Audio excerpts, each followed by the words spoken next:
Community Fair, A Time for Health, presented by the Cardiac Care Program at NL Health Services and the Healthcare Foundation.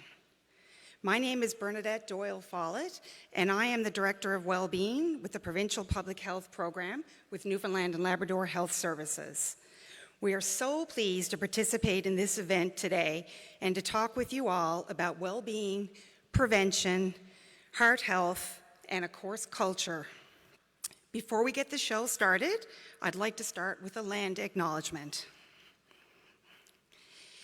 St. John's is home to a rich, diverse, and vibrant urban Indigenous community. Located on the ancestral and unceded territory of the Beothuk, the lands and waters in and around the city have traditionally served as a gathering place for the Mi'kmaq. The broader region of Newfoundland and Labrador continues to be home to diverse Indigenous peoples, including First Nations, Innu, and Métis.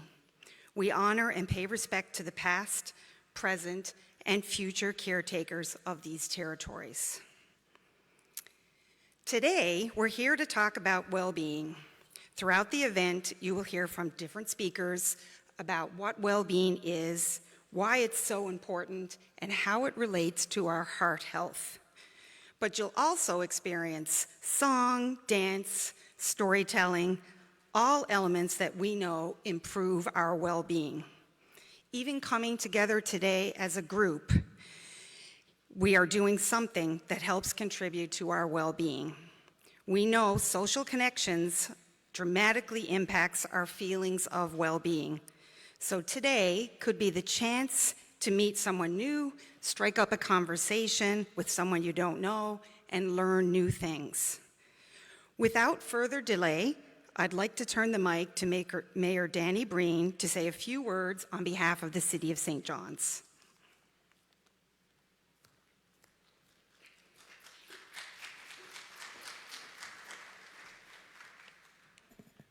Good afternoon, everyone, and it's a pleasure to be able to join you today here at the St. John's Convention Center for A Time for Health.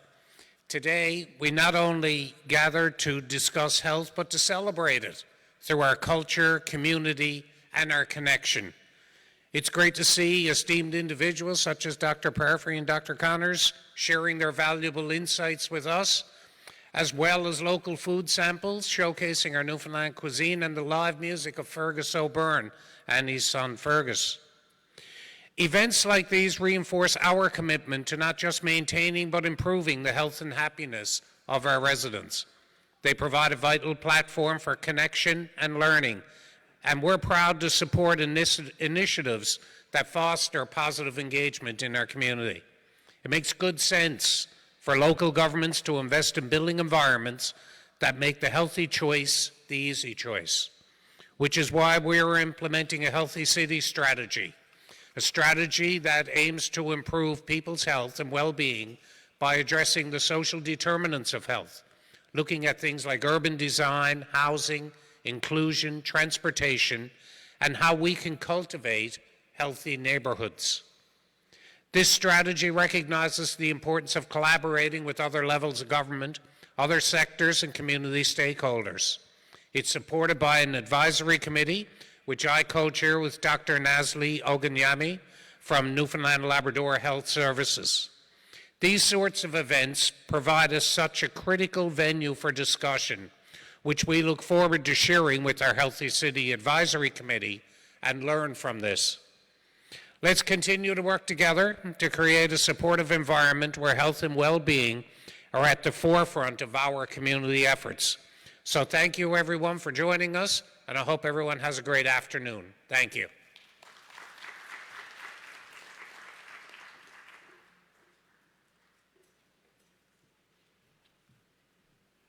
Thank you, Mayor Breen. I'm so excited to now welcome the St. John's Mi'kmaq Women Drumming Circle. The St. John's Mi'kmaq Women's Circle was founded in 2013 by Elder Joanne Prosper, Beverly King, Ben McLean, and Barb Young. They are a group of Mi'kmaq women and others interested in learning about and sharing their Mi'kmaq language, culture, and traditions. Welcome.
You'll notice that when we sang that song, we sang it in 4 rounds.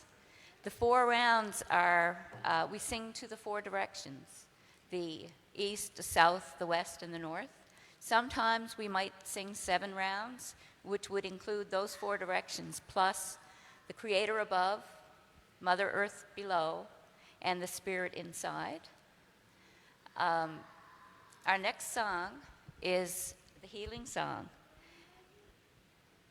In recent years, a lot of people are struggling with physical, mental health, with grief, sadness, loneliness, and Mother Earth is also struggling.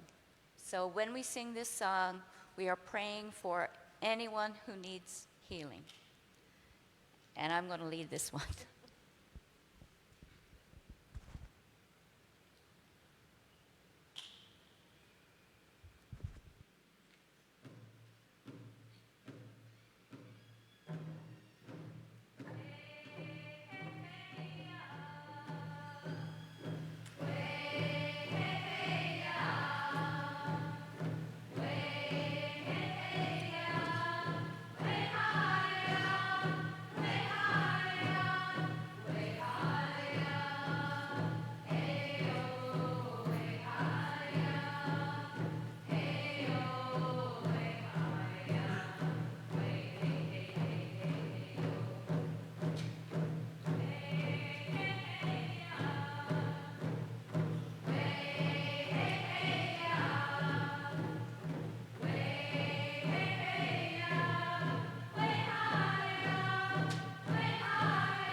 The next song is called The River. It's not, as far as we know, an indigenous song. For one thing, it's in English, and it's not a chant. But this song is, to us, represents the cycle of life, and we find it very meaningful. And Gloria is going to lead this song.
Our drums are very important to us. We feel that the drum carries the spirit of the animal that gave its life for the hide. When we hunt, we use every part of the animal, and sometimes the hide is used for clothing. Sometimes we use part of it for a drum. So we feel that the drum carries the spirit of the animal. When we drum, the drum beat is the drum beat of Mother Earth, the heartbeat of Mother Earth. And that heartbeat is what we hear first in our mother's wombs before we're born. We hear our mother's heartbeat, and that is the same as the heartbeat of the drum. So I'm going to sing a song now that honors our drum.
Water is very important to Indigenous people.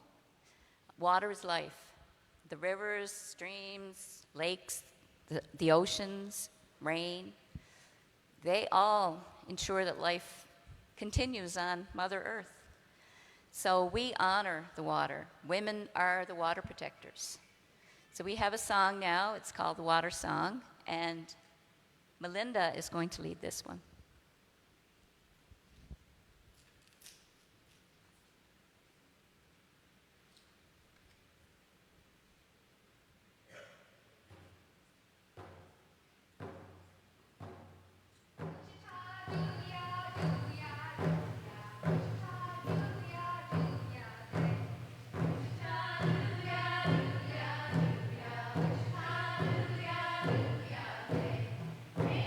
Hey,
Gway.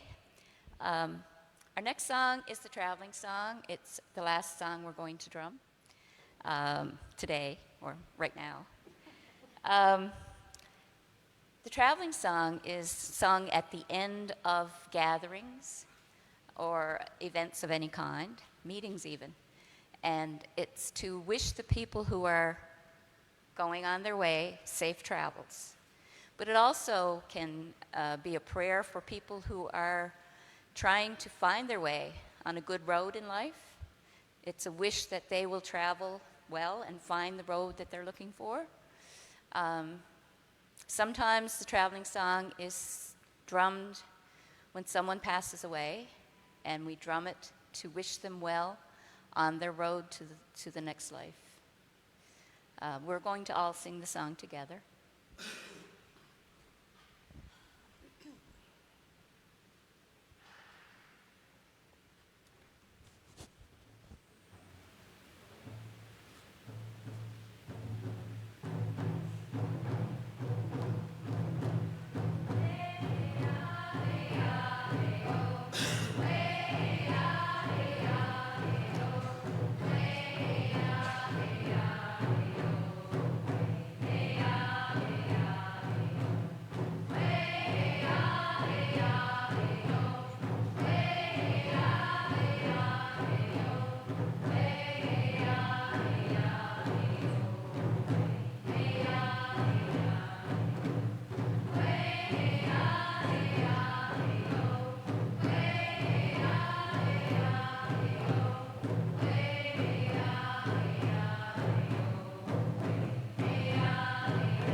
What a wonderful demonstration. Thank you so much for your participation today. Now I'd like to introduce our musicians for today's event, Fergus and Fergus. Music plays such a huge role in our well-being in Newfoundland and Labrador. The impact music has on how we feel is one thing, but also music provides such a great opportunity for social connection, whether you're simply listening together or even having a jam session yourself. Fergus O'Byrne is widely acclaimed for his musical legacy as a member of Ryan's Fancy, Tickle Harbour, a solo artist, or as a duo with Jim Payne. He proudly celebrates the songs of Ireland, England, Scotland, Newfoundland and Labrador's past in his performances. Now his son, Fergus Brown O'Byrne, carries on that rich musical legacy, one of the finest traditional players you will ever encounter. Seeing father and son together is a perfect blend and a treat for traditional lovers as they weave the fabric of Newfoundland's musical heritage with their songs, stories, vast knowledge of musical history and roots. Welcome.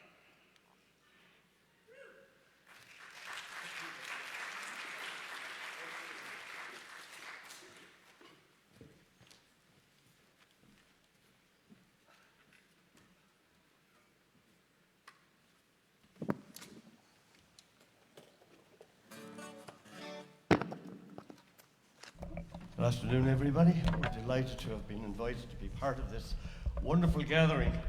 I'm assuming that you know I'm the older of the duo. I come from Ireland originally, and I had the good fortune to make my way here via Toronto many years ago, and I was welcomed by this wonderful province, and I got to know many of the older tradition bearers when I traveled around back in the 70s, and it gave me a great love of the music that we have here, because the music we have here is an amazing culture of people playing music. And so I've been at it now for centuries. And I'm so delighted to get the chance to play with Fergus here as well, because it's always a treat. And I had the very good fortune to marry into a very loving family from Placentia Bay, where this first song came from. I first heard it sung by my sister-in-law, Fergus's aunt, Mandela Brown from Tax Beach, Placentia Bay. And the fellow got off to Australia, and he's promising his true love that he'll send for her as soon as he makes enough money to pay her passage over. Now, we left the dance floor here purposely because all of this afternoon is to do with your health.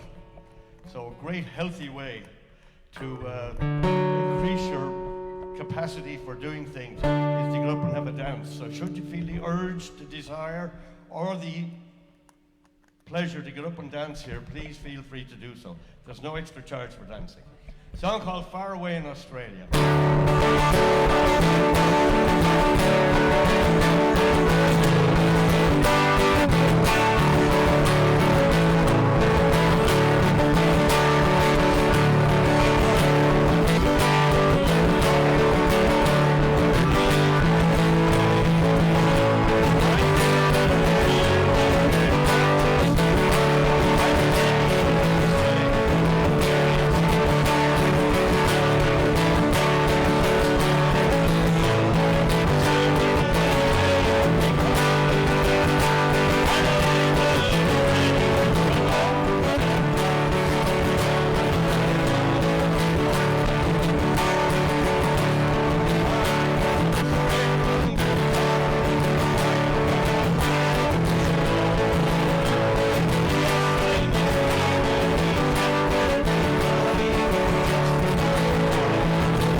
Thank you, Fergus and Fergus. We'll see you again shortly. Call upon Cassie Chisholm, Vice President, Health Systems Transformation with Newfoundland and Labrador Health Services, to bring greetings from the Provincial Cardiovascular and Stroke Program of NL Health Services.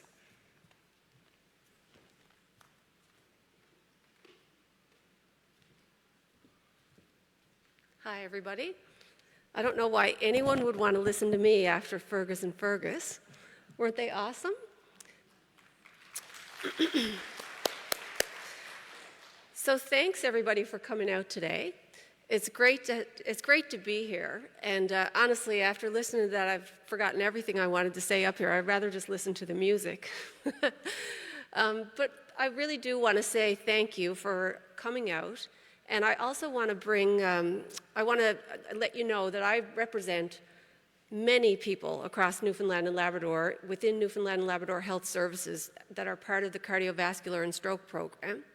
Myself and Dr. Connors are here today, and I think one of our managers, I can see him down in the back, Darren Rideout is here, and maybe others that I haven't run into, but we're just a sliver of the folks across the province that are part of the new Cardiovascular and Stroke Program, who are at the ready to look after your needs should you have a heart attack or a stroke, or should you need peripheral bypass surgery, or any number of the things that the specially trained people in the Provincial Cardiovascular and Stroke Program do. We're ready for you.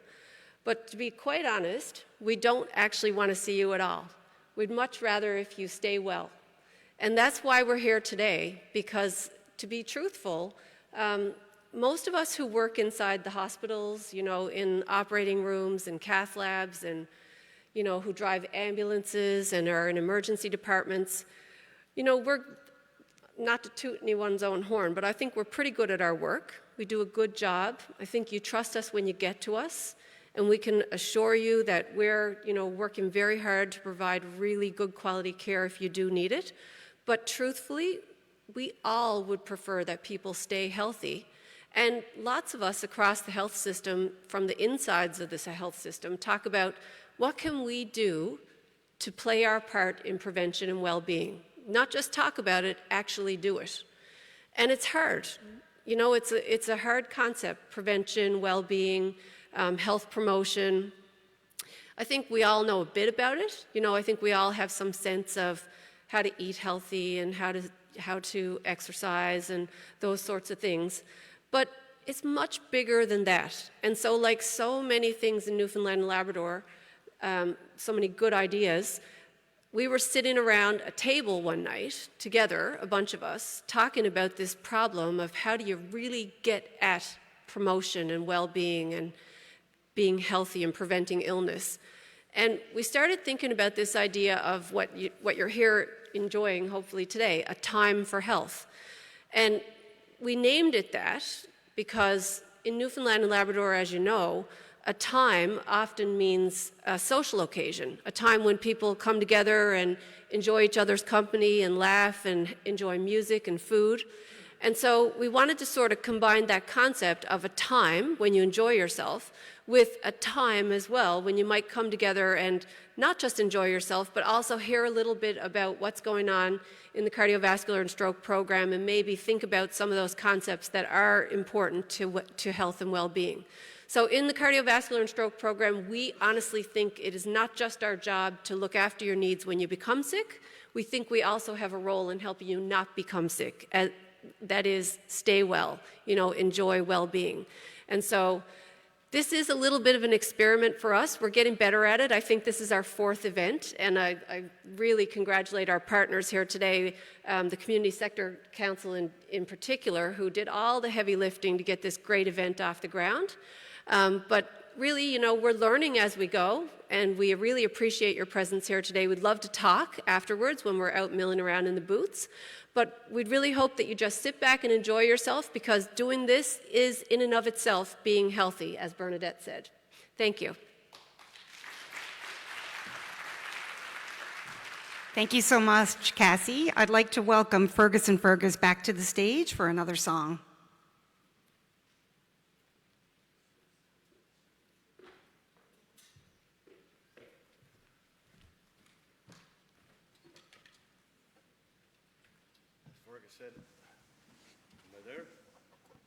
So, as Fergus here said earlier on, we're getting healthy, getting up and down these stairs for the next little while.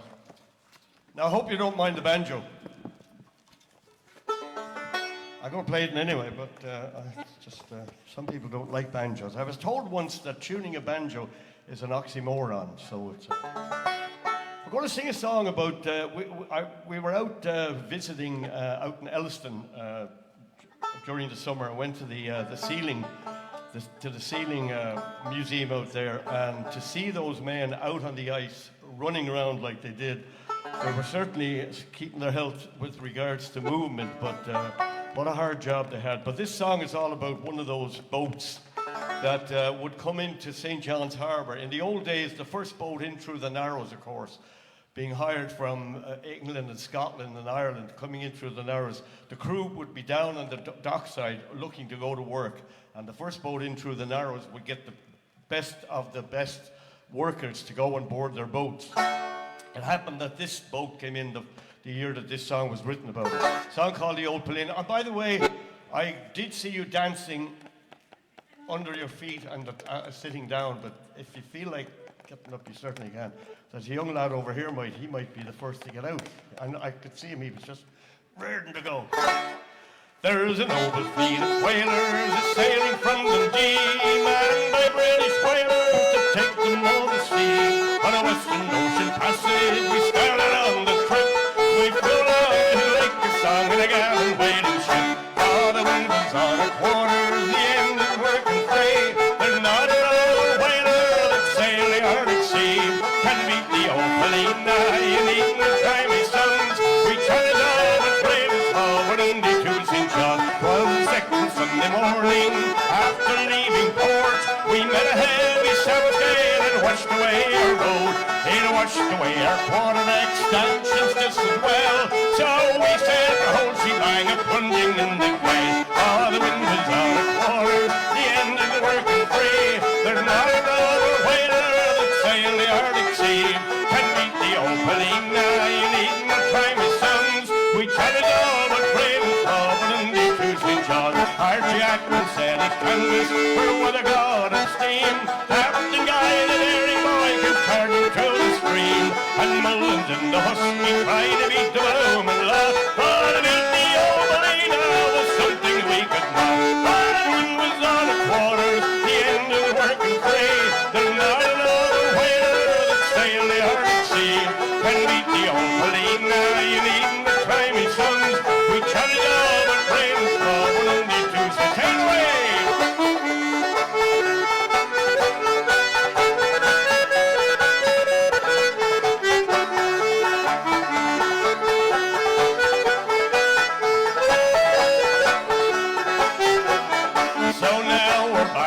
St. John's rum is very cheap. We'll drink a health to Captain Guy and bronze over the deep. A health to our sweethearts, to our wives up there. Not another ship can make the trip with a bleeder, I declare. The wind was on the quarters, the end is working free. Not another whaler that sail the Arctic Sea can beat the old Paulina. You needn't try me, sons. We try all with brave and small. One more time.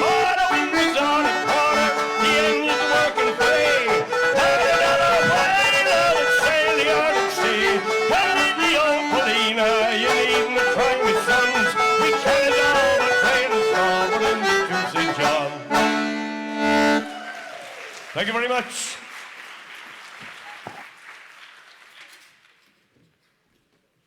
Thank you so much. Again, I think we could turn this whole event into listening to you both, so thank you. I'd now like to call upon Dr. Sean Connors and Neil Power to talk about some personal experiences and cardiac health. Hello, everyone. And Neil, we have to be careful here not to fall off the stage. Hello. Okay, it's working. So this is kind of a little bit of an informal thing.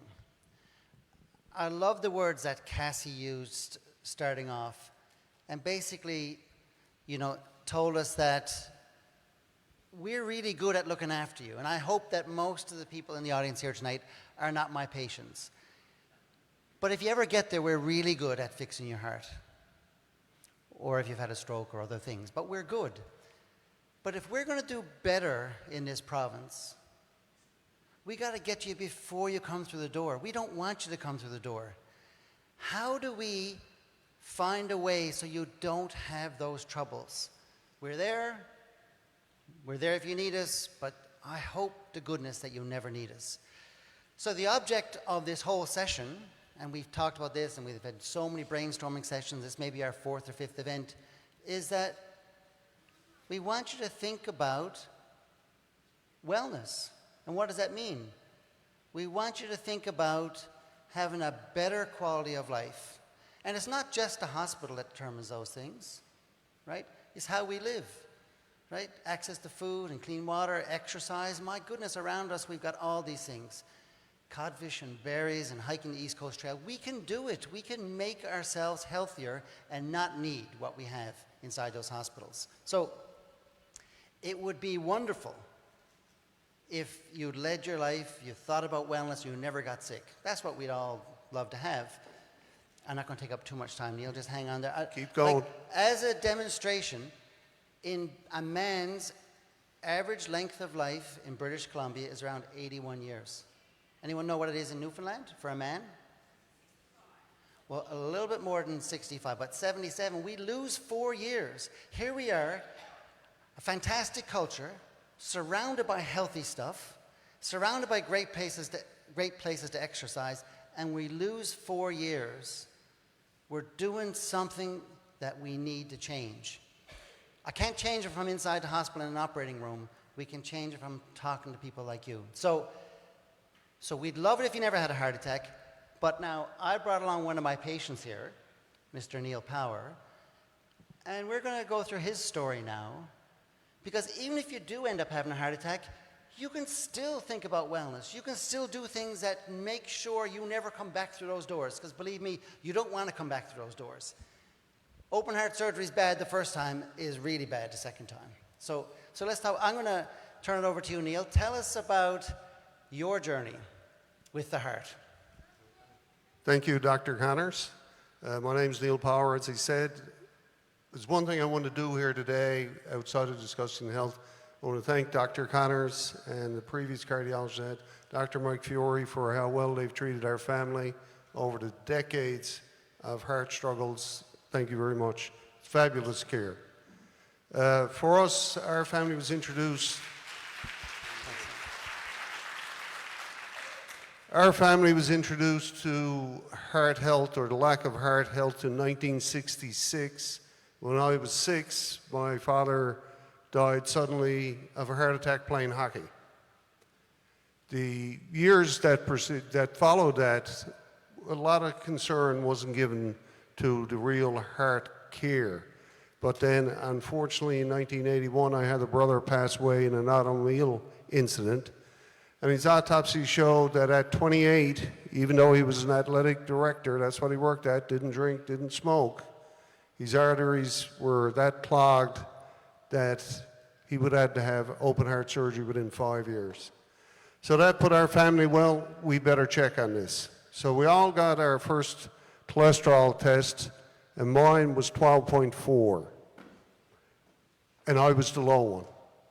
So it continued on from there. I was 21 at that time.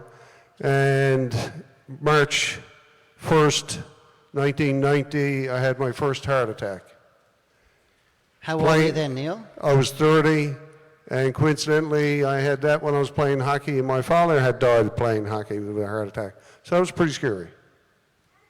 How did you know those symptoms you had as a 30-year-old? We all feel invincible at 30. I really didn't know, and I feel rather fortunate, but sometimes fortunate things come from other people's hardships. I was getting ready to play the hockey game, felt the burning in my throat, went out, started to warm up, and just wasn't feeling well. And shortly prior to that, about a month before, one of our neighbors growing up, who lived up the southern shore, worked at the Confederation building, wasn't feeling well, left work, drove home, Southern Shore. By the time he realized what was happening and got back into St. John's, he was deceased.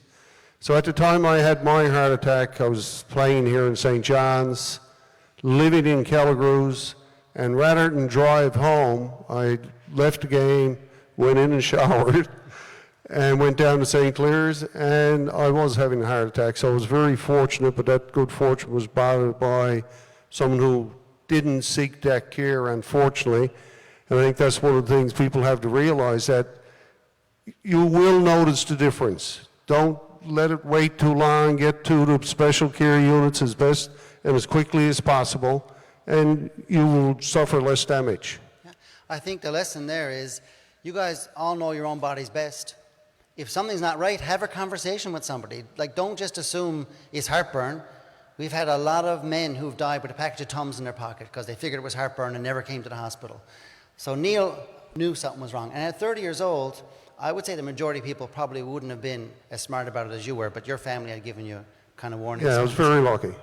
Yeah. So after that happened, how did it change your life, Neil? One of the things, I don't know if I got this mic in the right place, if you can hear me or not. You're holding yours down here, and it sounds great. I got to have mine a bit closer. It's perfect.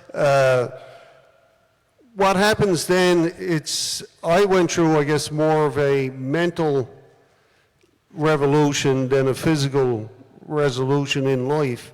Because mentally, believe it or not, you face the physical things because you have to, but what most people ignore, which I learned by mistakes, that you can't ignore the mental side.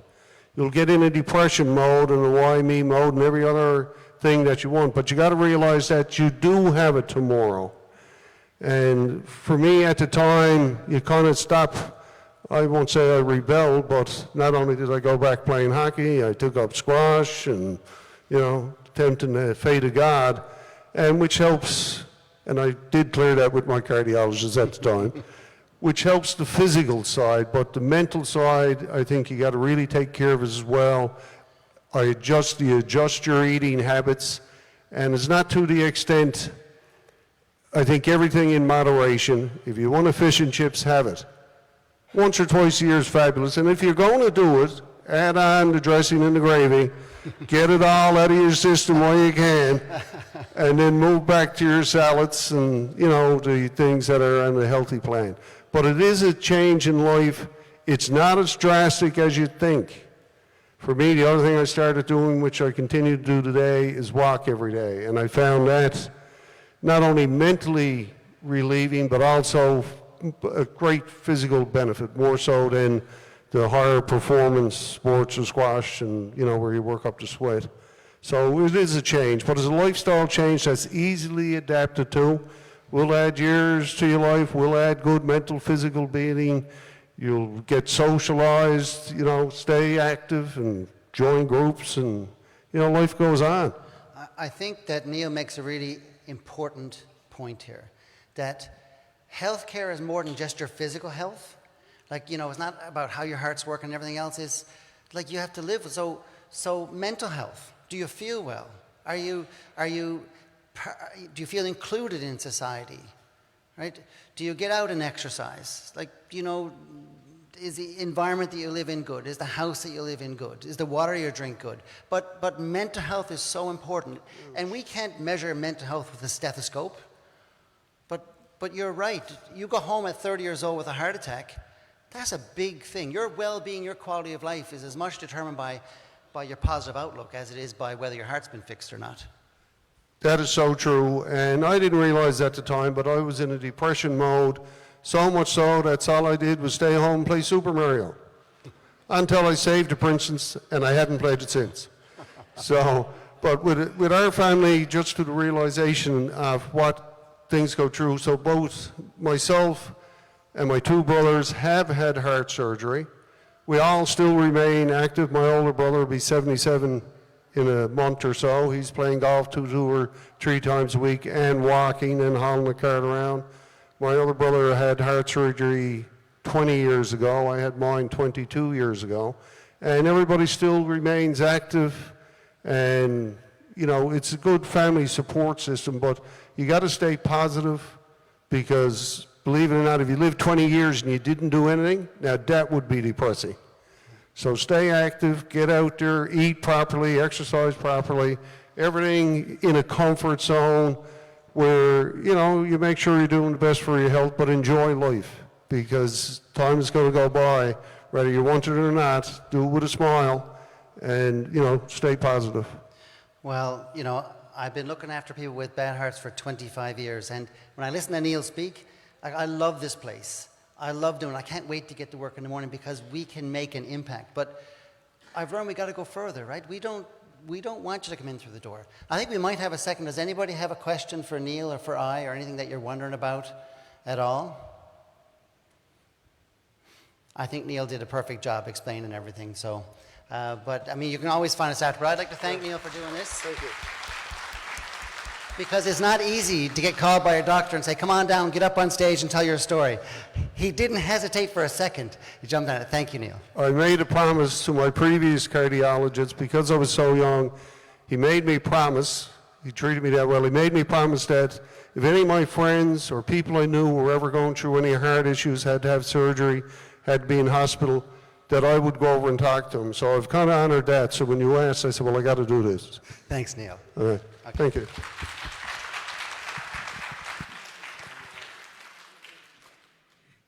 Thank you so much, Sean and Neil, for sharing your personal story. We'd like to hear from the band now. One more time, I'd like to welcome Fergus and Fergus back to the stage.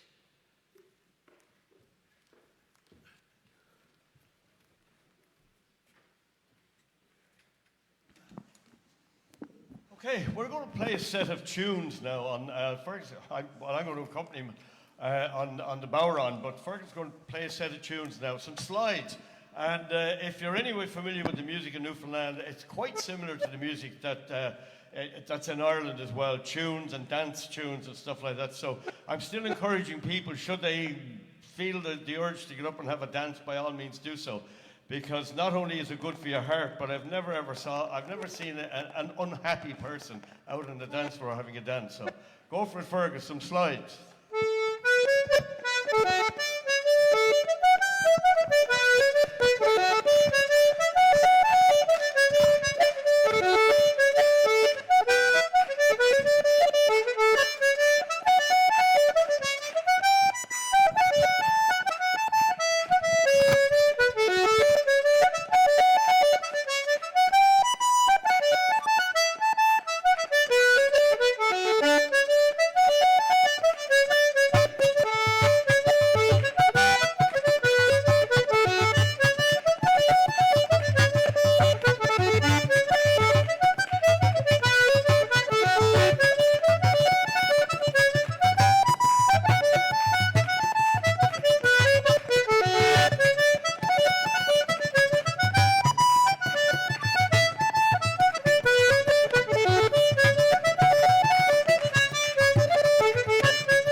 and Fergus.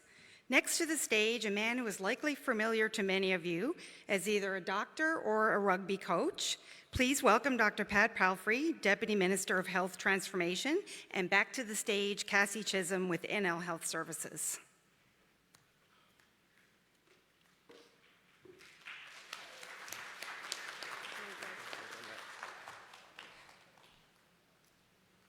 It's me again. And once again, I love that music so much, I've just gotten engrossed in it and forgotten everything I was going to say. But I'll get it back. So one of the things that we wanted to talk about here is something called the social determinants of health. And I know that sounds like a bit of a mouthful, so backing up a little bit, I'm sure everybody's getting the picture that we want to talk and think about the stuff that makes us sick, or perhaps another way to look at it is the stuff that keeps us well, and maybe draw a distinction between the parts of health and the parts of staying well and keeping healthy that actually have nothing to do with traditional health care. Because I think when we say the word health care, most of us think about things like operating rooms and cath labs and ambulances and drugs and that sort of stuff. But it's interesting because what's known is that most of what makes us well, keeps us well, or prevents us from getting sick is not healthcare. And it's funny because I think that's the first thing you think of, but the truth of the matter is those are not the things that keep us well. They're the things that keep us well and make us better when we get sick. But what actually keeps people well on the whole is different stuff. It's actually what we talk about, this thing called the social determinants of health. So these are factors or variables that are out there in the world that influence health and influence well-being. And I'm sure we could all throw some stuff out. It's a pretty big room, so I won't try that. Just get right to it. Things like employment, you know, whether people are making a living. Things like people's education level. Whether or not people are able to read and interpret information. For example, do we have access to clean water, to good food? When we go home and we're hungry, is our fridge filled with something that's decent to eat? These are the types of things that when you bring it all together over the course of a person's life, that contributes way more to health and to well-being than any cath lab or x-ray or pill bottle. Pat? Thank you. So I suppose we got some indication from Neil that our health is more than just physical health. It's our mental health, and it's our financial health, and it's our social health, and it's our environmental health. All of these things contribute to our well-being. And if you think of poverty as one particular social determinant of health, it is totally and utterly clear that things like obesity and diabetes that predispose to cardiac disease are predisposed to by not having enough money to buy good food. And so as a consequence, if we actually act on preventing poverty, we'll actually have an effect on these things that lower our life expectancy and cause cardiac disease. So, I mean, so those types of things are really important. Now, I just want to kind of think of it from a humanistic perspective, or from my own perspective. What can we do? All of us who went to the trouble of coming out here today, what can we do? Most of us are privileged. We have a reasonable income, we have reasonable housing, reasonable food, and reasonable health. What can we do? Well, I think that there are two things we can do. One is that we can volunteer to help in these areas. And the second one is we can try and influence what happens in our communities, influence what happens in our municipalities, in our regions, in our province, to try and get action on the social determinants of health, to try and get action on poverty, food insecurity, better housing, people are not living in bad housing, better educational system, action on the environment. And then I think the other thing is about our own kind of personal state, There are different things that matter to different people. My own personal position, I'm pretty healthy. However, the things that bother me are sleeplessness, loneliness, and then anxiety about my grandchildren. So let me explain why and what we can do. Sleeplessness is related to kind of worry about relationships that matter in making my job work. Now that's me, that's the way I am. I'm not going to do much about that. But it's also influenced by the amount I drink. So if I drink less, I'll sleep better. And I can moderate that in such a way that I'm able to improve my sleeplessness. The second piece is something that I think you need awareness around, which is I'm 74, I live alone in a reasoned house, my wife died 9 years ago, and I'm lonely. And I have 4 sons in this city with wives and children. So this epidemic of loneliness permeates our entire society because multi-generational families are disappearing. So as a society, we got to work out how we're going to deal with loneliness, because there is no doubt that it increases the amount, our life expectancy, for seniors in particular.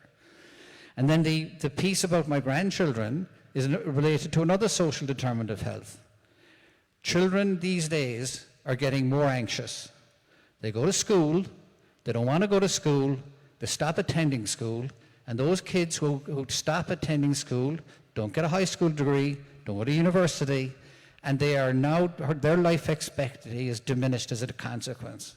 I don't want that to happen to my grandchildren. So that's why I'm so concerned about getting action on the social determinants of health. And to get action, it's more than healthcare, it's social programs, it's education, it's the environment, it's justice. Justice, I mean, to ensure that victimization doesn't occur and that victimization doesn't shorten people's lives. So it is much more important. So all that stuff is much more important than the healthcare delivery system. And then the last point I'll make in this place is that it's not the government of Newfoundland and Labrador's responsibility alone. Sure, they need to make policies that help in those social factors that influence health. That's their job.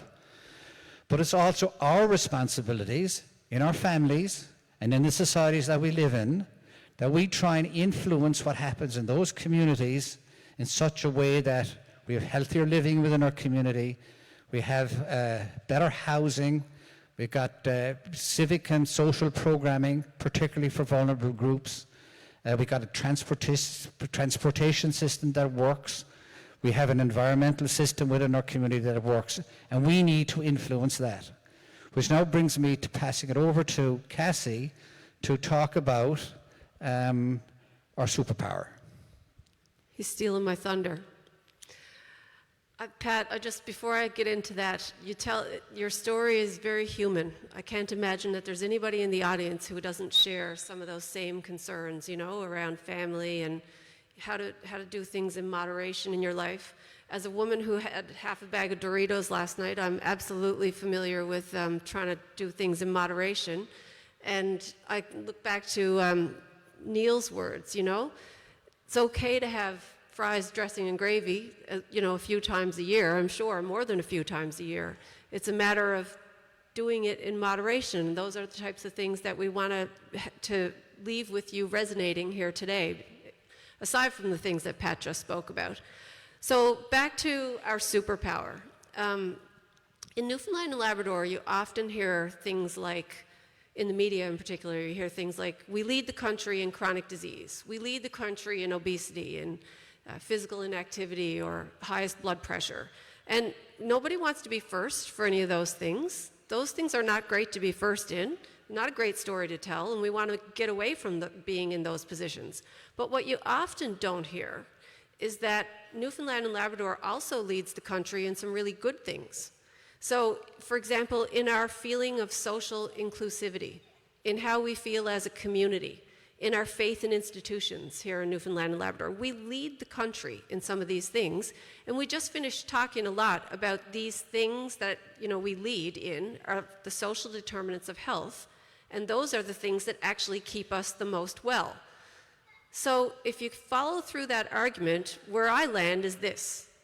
Here in Newfoundland and Labrador, our culture is our superpower. It's our culture. Look what we're doing here today. We came together. We're actually going to eat together, which is a huge part of the culture here in this province. And we're going to eat local food, from what I understand. Again, part of our culture. We listened to Fergus and Fergus. There wasn't a person in this audience who wasn't tapping their toe, I don't think, and enjoying that awesome music.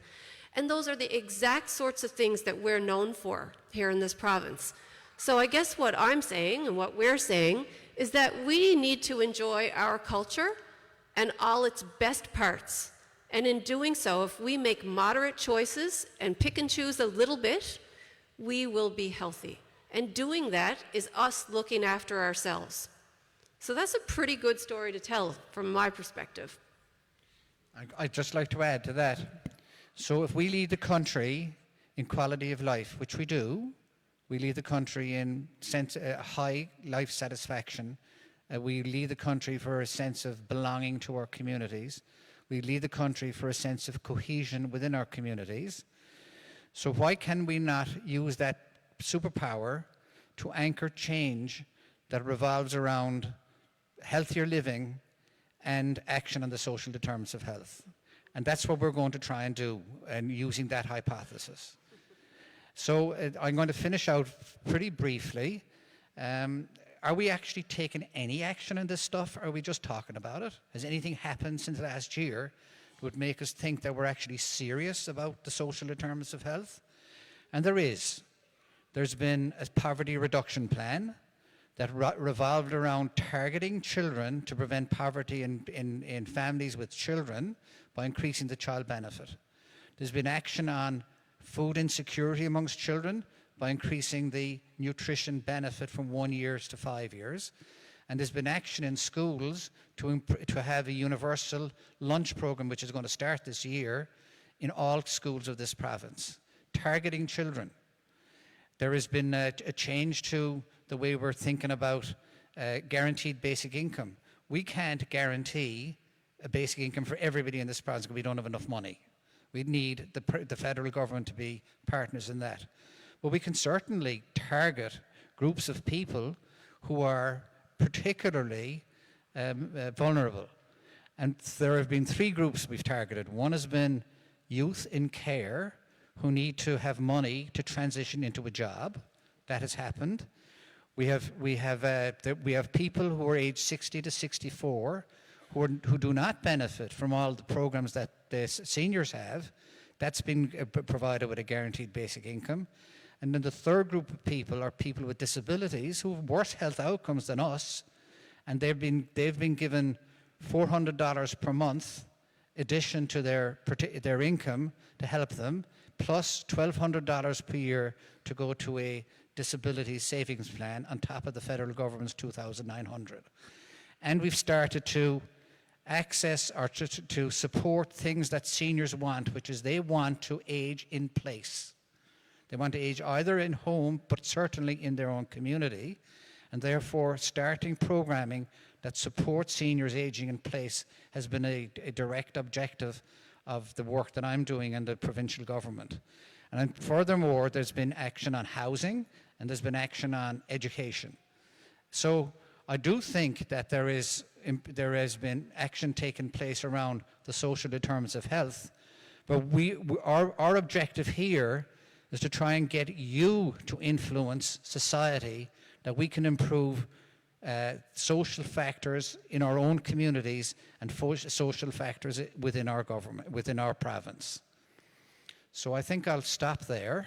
Thank you very much to everybody.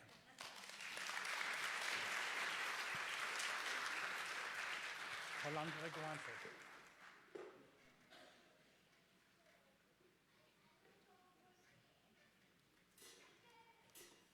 Thank you so much, Pat and Cassie. I'd like to welcome back to the stage for one final time in this formal part of the setting to Fergus and Fergus.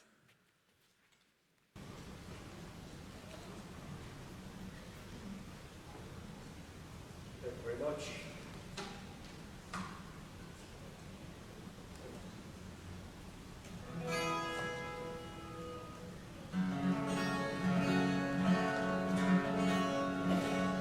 There?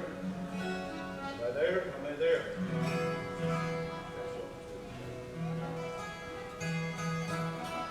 Check 1, 2, check 1, 2. Check 1, there we go.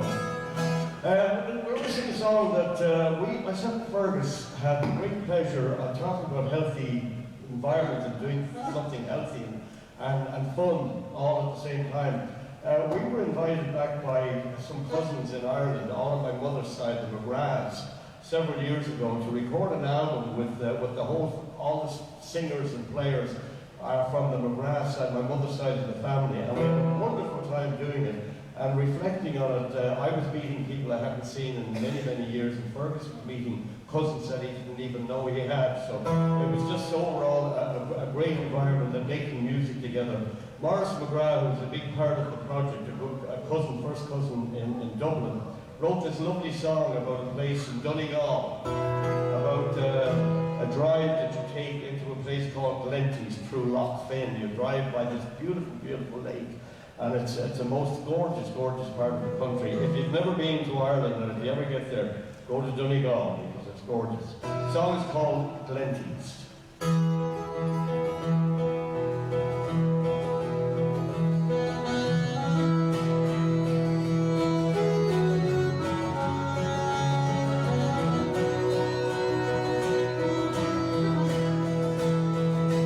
When the fall down from the mountains drifts away across the glen, then the rain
Thank you very much.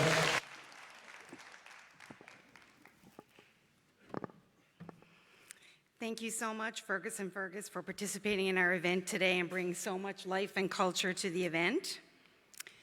We know how important food is to our well-being. Access to food is a major social determinant of health.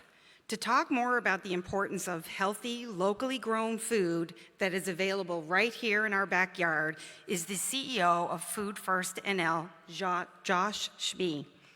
Josh is the CEO of Food First NL, a provincial nonprofit organization that works with communities across Newfoundland and Labrador to advance the right to food and to further their vision of a province where everyone can eat with joy and dignity. Passionate about systems change and the power of collective action, Josh has taken a lead role in many coalitions and campaigns. He co-chairs the Provincial Food Security Working Group with the Government of Newfoundland. He's a lead organizer of Basic Income Newfoundland and sat on the province's Health Accord Task Force. Outside of work, Josh sits on many boards and committees and has been heavily engaged in work around civic engagement, local food, and the arts. With Josh today, I'd also like to introduce Barry Fordham, Sharing the Harvest NL. Barry's outdoor life began early due to his parents' influence. Unknowingly, this influence would shape him into the person and outdoor lobbyist he is today. Barry is a retired professional hunting and fishing guide, and after 19 seasons in Newfoundland and mostly Labrador, currently he is the founding executive director of Sharing the Harvest NL. Welcome to the stage.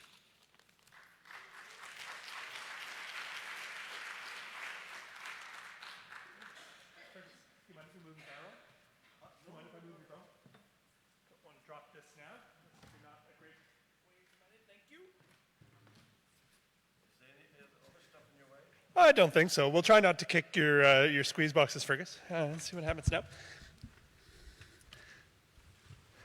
All right, here we go. Welcome, folks. This is, I think, a really well-placed conversation.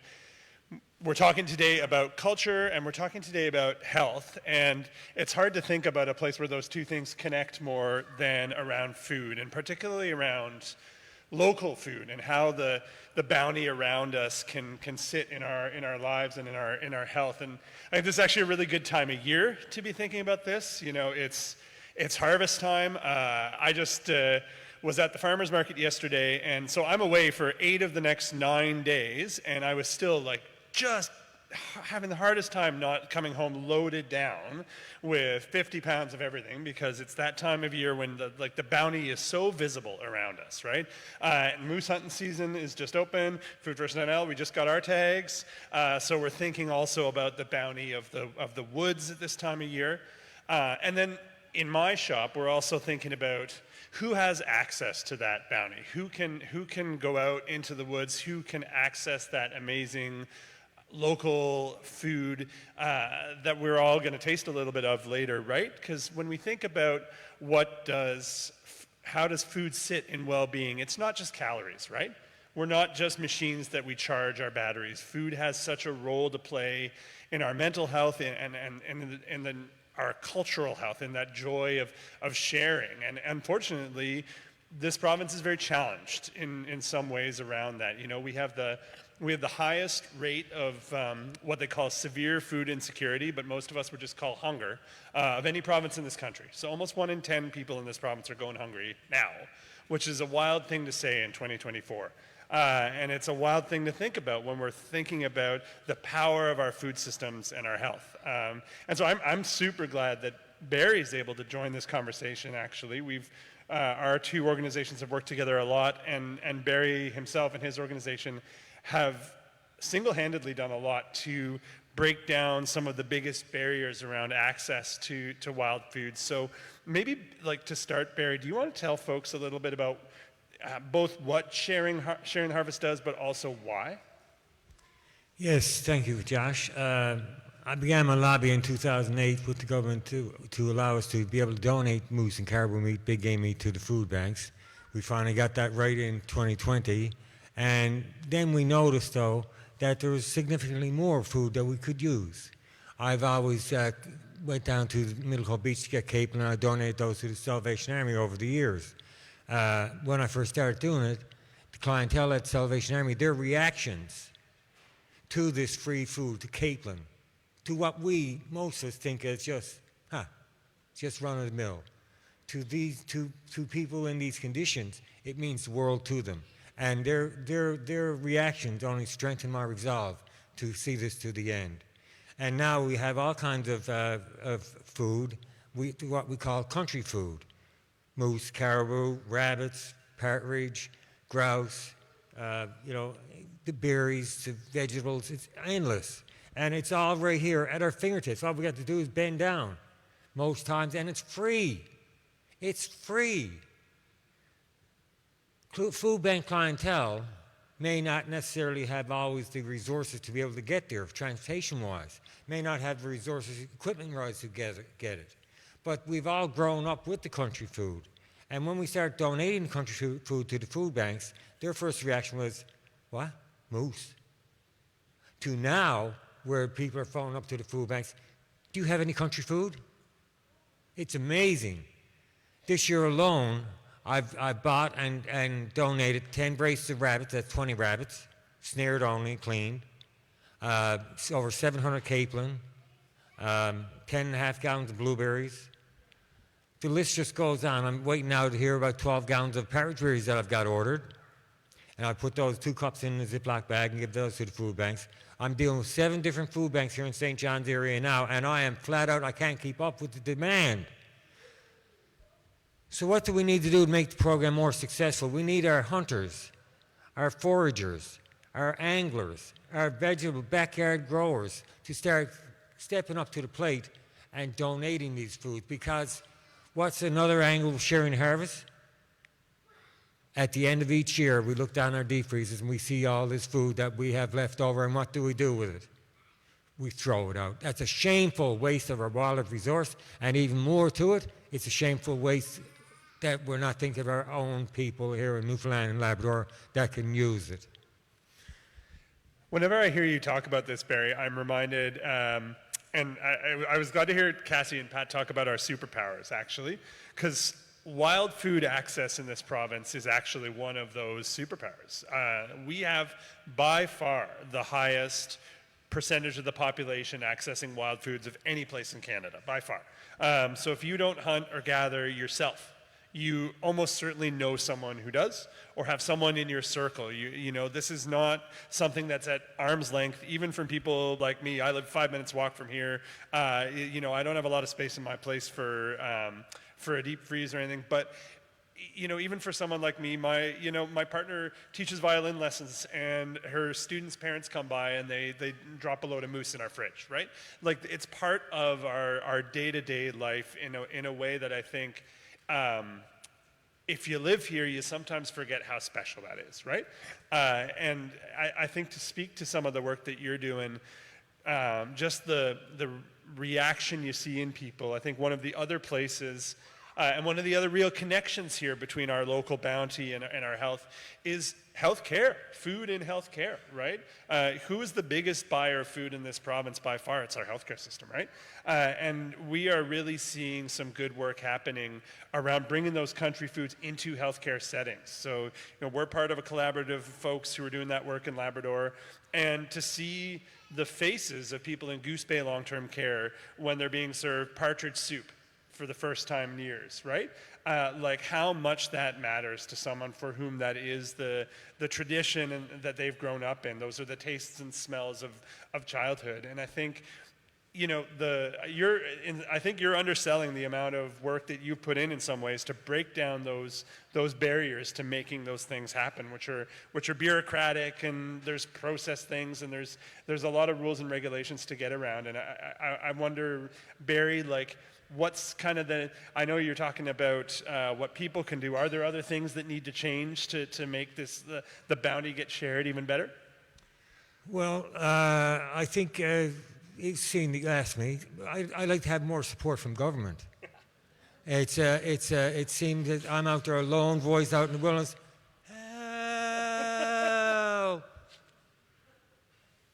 And government above all should see the importance of this program. When we talk about the country food, that's what we label it now, country food. But we've also learned that it means more to senior citizens whom I donate to. Not all of them want to have their picture taken and put on Facebook, and that's fine.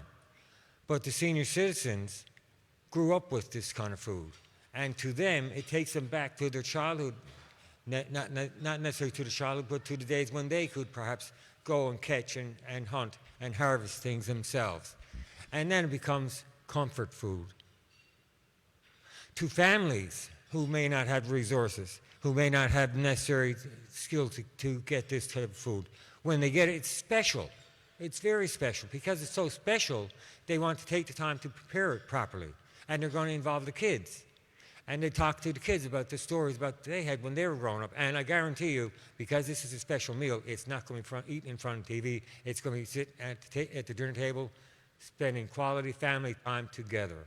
That's how special this country food has become to people. And we'd like to see it even grow even more. I know we've only got a couple of minutes left, and I'm just going to step out of the woods and maybe onto the farm fields for a second, because I think the other thing that we should talk about here is that we sell ourselves in this province a little bit short around our food systems, right? We have this belief about, oh, sure, it's a bunch of rocks, nothing grows here, which nothing could be farther from the truth, right? There is a real bounty of food being grown and produced in this province.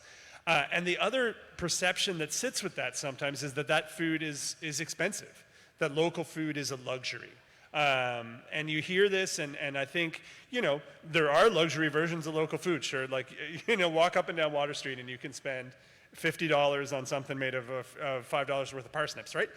But on the other side of this, what we see in our work is that local food consistently is more affordable, dollar for dollar, if you know where to get it, if you know when to get it. And locally grown things, also, we've all had the experience of buying something from away that turns into brown slime within 2 days in your fridge, right? If you factor in how much more length we can get out of what's grown locally, it really actually does, thinking about the mix of local in our diets actually has an economic impact on people. If we're thinking about those folks who are going hungry, we can stretch things by bringing more local into those diets. And so, it's hard to think of something that touches on more dimensions of all these things about well-being we've been talking about today, right? The sense of community that you have, getting the food, sharing the food. And maybe the last thing I'd say is on this is a place where we're sitting here in St. John's, and if we're looking for people who are doing this right, look up to Labrador. 100%. I mean, you spent your career there, Lotsbury. If you go into any community on the north coast of Labrador today, there's a community freezer that anyone can go and take from, right?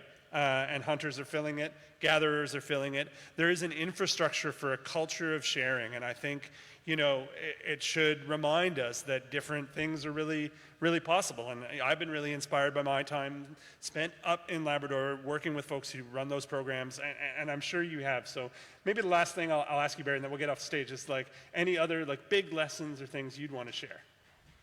Well, I think that we tend to value the wild game, the forage food, the fish. We value it so much that we like to hoard it. I got a partridge in the fridge. He's been here 2 years, but I still got him. Meanwhile, that partridge is what? Probably ready for the garbage, hey? So we need to start sharing more. I don't mean to give everything away, but we need to share more. As you go down to your deep freezer and you see things in that's going to be left there at the end of the year, and you know that it was there from last year, it's going to be there from this year. And we need to start sharing that out to the food banks. And maybe they don't want that. Maybe that might not be let them decide that. They can decide that. As for the local vegetables that Josh was just talking about, local. You can't get any better. But yet we go to the supermarket and we buy vegetables that's shipped in from the mainland, the States, God knows where, that's been harvested and picked for God knows how long, and it only has how long of a shelf life left in the fridge. Local is the way to go. And I guess in conclusion to what we say with Sharing the Harvest is that we'd like to see more donations coming in. We'd like to see more avenues explored. We'd like to work with more groups. And together, if we can share the harvest, we can have a lot more healthier community. As the doctor was saying with this food and that, years ago, the elders, heart attack, high blood pressure, non-existent. Why is it so prevalent today? Because I believe it's the food that we eat. It's so filled with all the stuff and everything else, whereas natural is natural, and you can't get any better than that. Thank you.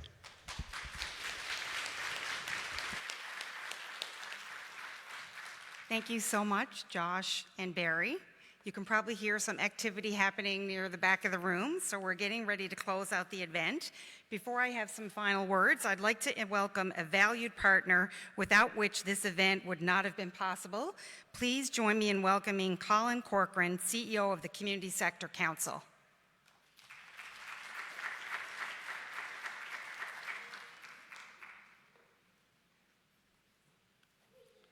Now, I recognize right out of the gate, I'm the one standing between everybody in this room and everything, all the smells is wafting from the back of the room here. So I'm going to be very quick here today. Folks, you know, when Pat was chatting and talking about some of our superpowers, I'd be remiss not to point out one of our greatest superpower.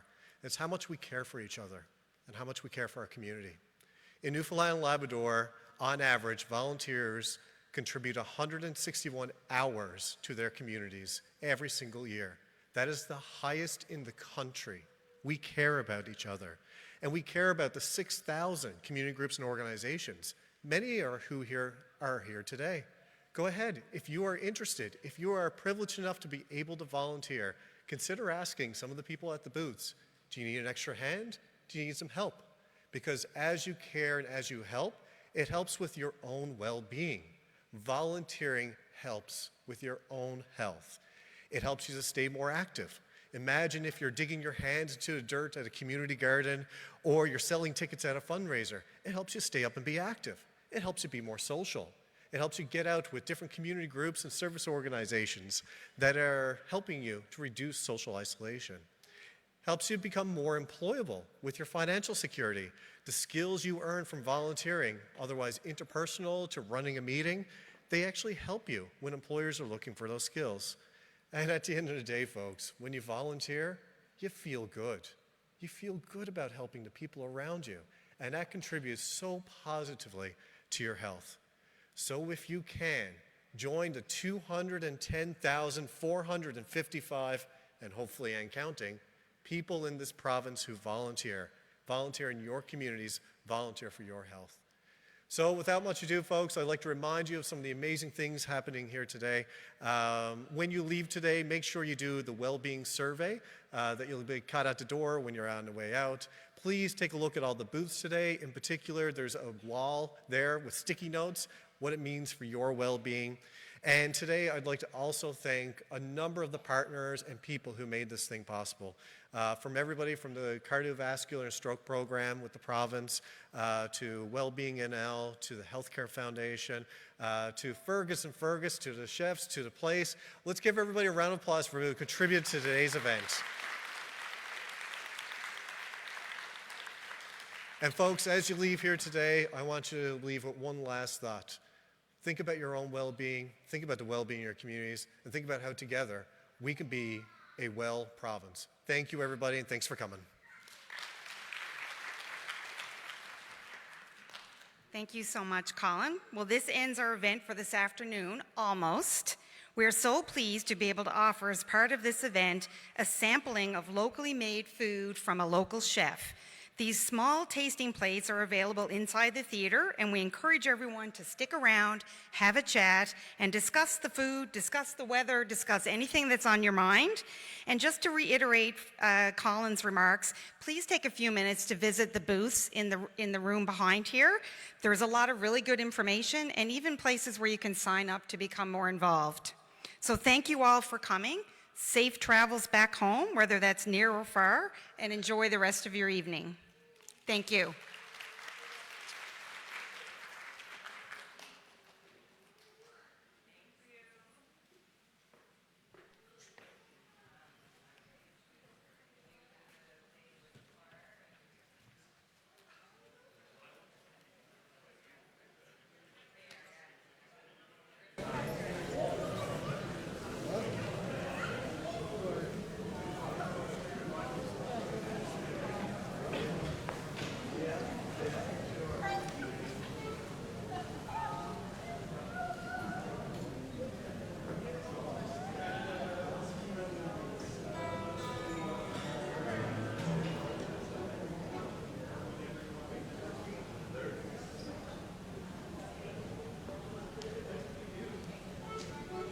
to Jim.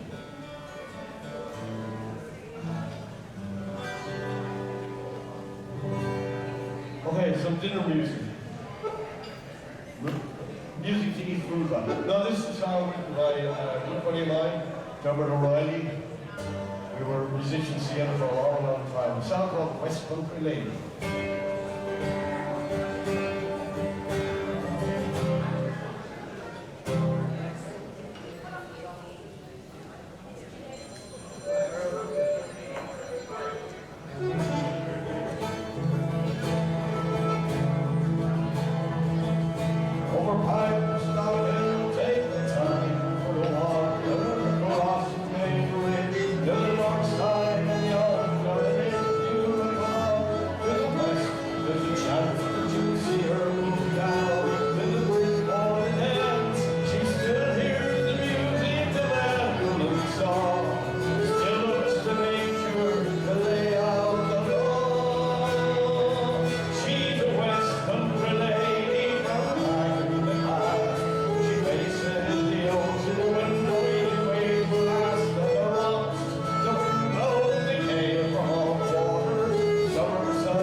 Play some tunes and words.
so left a little bit for me.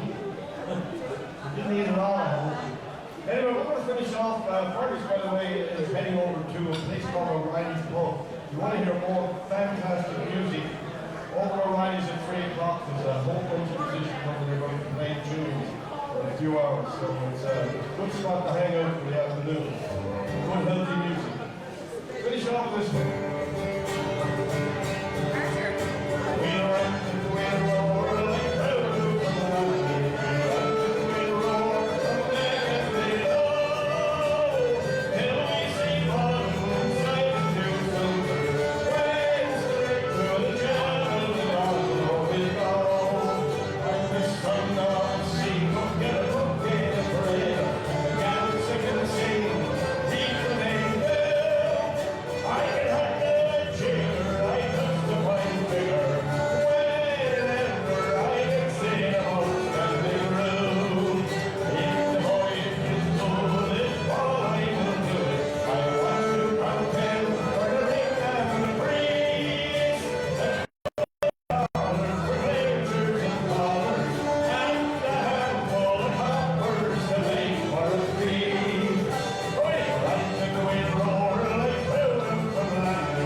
Thanks, folks. Enjoy the rest of the afternoon.